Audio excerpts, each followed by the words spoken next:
There are 4 accounts of the life of Jesus in the Bible, 4 Gospels.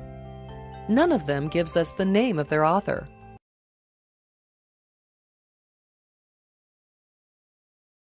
The first point to make is the rather obvious one that the Gospels don't claim to be written by eyewitnesses. They are all anonymous. The titles in your Gospels, the Gospel according to Matthew and so forth, were added by later editors. They were not put there by the original authors.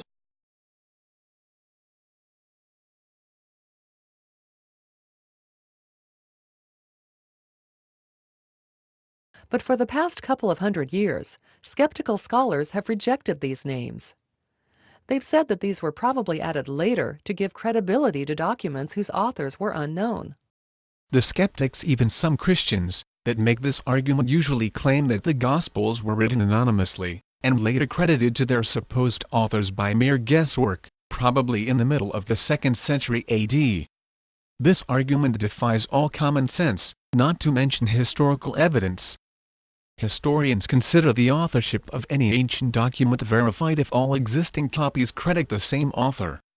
Unless there is some sort of disagreement, a lack of authorship credit on early documents, or some other logical reason to doubt that the supposed author is falsely credited, they don't give much doubt to the validity of the credited author. It is rare to the extreme for any ancient document to be entitled. People needed some way to differentiate scrolls or codex texts from others.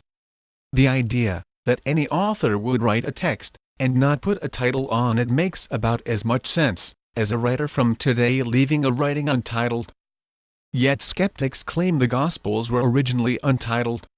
Is this because we have early copies which are untitled? No, even the earliest copies of the Gospels are clearly labeled with the names of Matthew, Mark, Luke and John.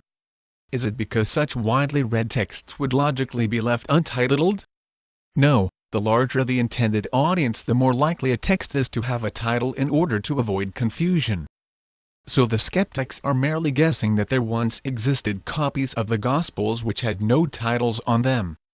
Such guesswork without evidence, which flies in the face of reason, is laughable.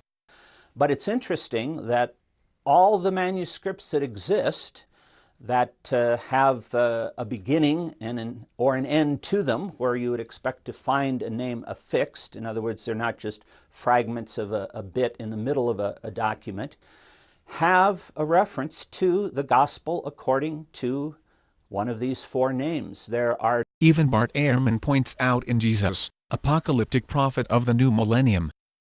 Because our surviving Greek manuscripts provide such a wide variety of titles for the Gospels. They all were titled with an authorship. I think it's very unlikely that a gospel would have been sent and established as being read in the worship service, which is what happened to these gospels, without the churches knowing who the writers were.